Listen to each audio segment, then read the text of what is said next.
If you're into AMDXing, you might have built a ferrite rod amplified antenna.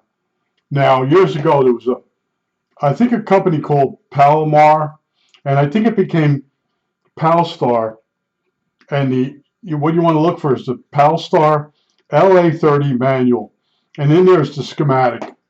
And what it is, it's a single rod encased, and it's a ferrite rod. It's got an amplifier. It's got a FET amplifier and a transistor follower. Oh, look at it. There's two FETs in the front end. The coil itself has a center tap. Now the trick with it is the tuning capacitor is not grounded. All right, you take the ground chassis of the capacitor and one of the side lugs, or two side lugs if it's two section, and that's the capacitor that's in the schematic.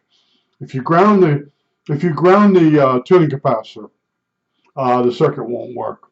But it's an interesting circuit.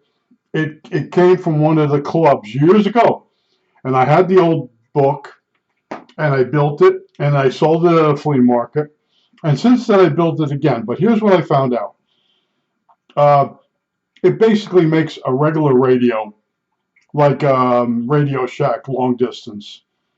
In other words, if you have a favorite, maybe digital radio, and it doesn't really have enough oomph for DXing for you, you would put one of these amplified antennas on the radio.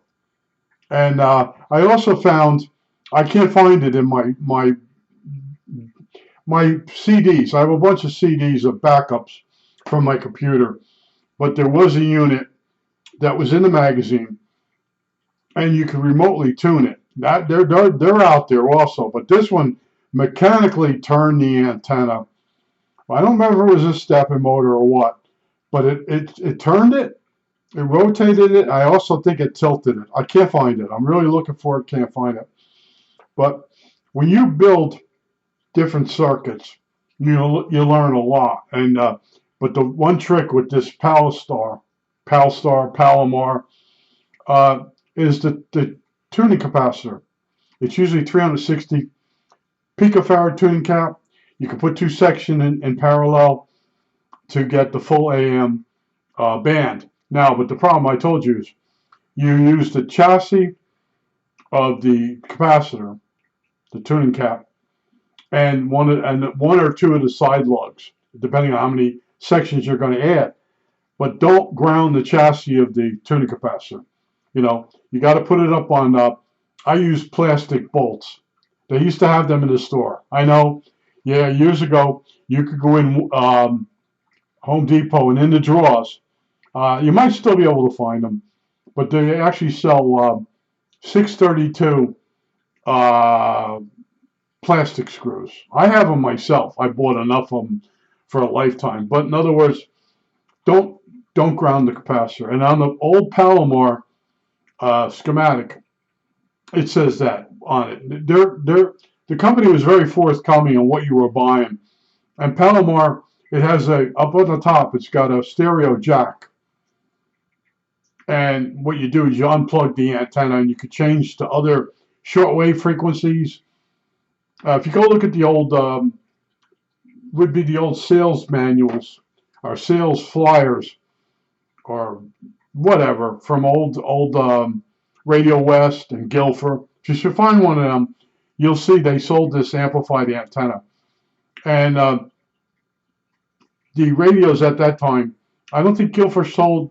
No, Guilford did not sell anything that was long distance or fringe. I met a guy in there named Mike, and he was getting into the super radio.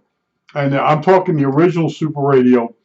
It wasn't, was it RCA? Oh, crap. No, it was GE, Super Radio 1. And then later on, they come out with it with RCA on it. But the ferrite rod, I think, inside isn't as long. But anyway, he swore by that radio because he bought one of these loops. This one company sold a loop, and it was an amplified loop, and it used the two FET. The same Palstar LA30 manual circuit. It used that. and he said it was too big, it was bulky, and then he started tuning in stations, and he realized he could every station he could get with this giant loop. It was a 4-foot box loop with an amplifier. He said he could get the same station using the Super Radio. And in later years, I bought a Super. I got all three, and the predecessor with the leather case. I started collecting long distance radios, and it's part of my collection of radios. But I want to tell you, as you get older, your hearing isn't as good. And then what's going on now is even though I'm out in almost farmland, everybody's got these internet hubs and stuff, and computers that are on all the time, and it generates so much noise that if a station is really far away and you tune in, you really can't enjoy it. And it's all Trump news all the time too. But I told you years ago, you could actually put a station on and get bluegrass from out west. That's how much it was fun. And Grand Ole Opry's still on, and you can get Western music from the Grand Ole Opry. Now I'm going to forget the frequency. 720? No, 650. 650 sounds right. And 740 is Zoomer Radio out of Canada. I always mention this in the ABC on Saturday night. Cousin Brucey, I think it is. Anyway, there are certain things you could listen to, but what you got to realize is every year more and more computerized stuff is on in your neighborhood. Even fish tank lights. The light is LED, but the power supply is a switcher, and it's a dirty freaking switcher. And a phone charger. The woman would come visit her son next door, and whenever her car was there, some of my TV channels didn't work, and it was her phone charger. It was just a dirty bird. And I just want to tell you this: Palstar LA30 manual. At the back of the manual will be the schematic, and give you an idea of a dual FET front end. Now, when I first built it, the FET had 2 gates on it. I don't know if it's quite 50 years ago, 70, 80. Yeah, it's a good 45 years ago. 40, yeah, let's just say 40 years ago. I was in Guilford Shortwave, and they had a book rack, and on the rack was a book that nobody wanted, and it was like from the National Radio Club. And I contacted the National Radio Club talking about that book. And then I ended up finding the different schematics on the internet. But that book had the original article. And then maybe it was the guy that started Palomar. I don't know. But it's the same circuit. But it used a FET with two gates on it. And when you look at those FETs have 4 legs. And they were very popular years ago for all kinds of different amplifiers and that.